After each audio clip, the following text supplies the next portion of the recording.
வணக்கம் சொந்தங்களே. காலையில் போயிட்டு ஒரு 2:30 மணிக்கு வந்தேன்.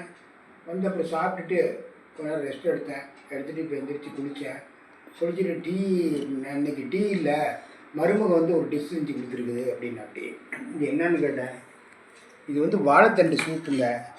இது வந்து பார்த்திங்கன்னா ஷர்மா நகரில், மெட்ராஸ்லாம் ஷர்மா நகரில் பர்மாக்காரங்கிற இடத்துல தான் கிடைக்கும்.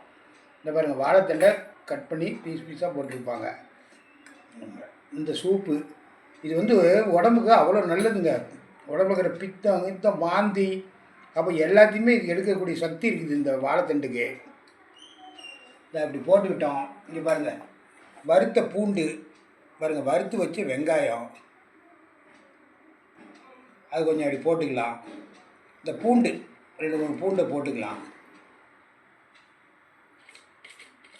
இங்கே கட்டுவடை போட்டுக்கிட்டேன். அங்கே வந்து என்ன போடுவோம், இது பேஜோ, பேஜோன்னு சொல்லுவாங்க அங்கே இதில் பர்மா நகரில், மெட்ராஸில் பர்மா ஃபுட்டு இது. அங்கே இங்கே எங்கே பேஜோ கிடைக்கும், இந்த கட்டுவடையை நல்லா தூள் பண்ணி போட்டுக்கலாம்.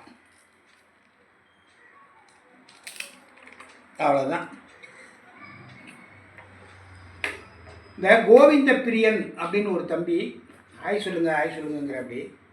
கோவிந்த பிரியன், ஹாய்ப்பா, நல்லா இருக்கிறியா? நீ வாழ்க வளமுடன், நல்லா சீரு செழுக்கமாக வாழணும்ப்பா.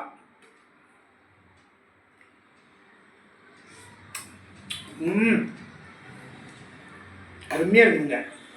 இந்த டேஸ்ட் வந்து இது டேஸ்ட் கொண்டு வர்றது தான் பெரிய வித்தை. இதில் இது அவங்களால மட்டும்தான் செய்ய முடியும். அதை வந்து எப்படியோ அங்கே நாங்களாம் ஒன்றா இருந்தோம், எங்கள் மருமக நாங்கள் எல்லாம் இதில் மெட்ராஸில் ஒன்றா இருந்தோம்ல. அங்கே பக்கத்தில் இருந்த ஒருத்தவங்ககிட்ட சொந்தக்காரங்க ஒருத்தவங்க வருவாங்க அடிக்கடி எங்களை பார்க்குறதுக்கு. அவங்ககிட்ட கேட்டு அந்த பொண்ணு தெரிஞ்சுக்கிச்சு.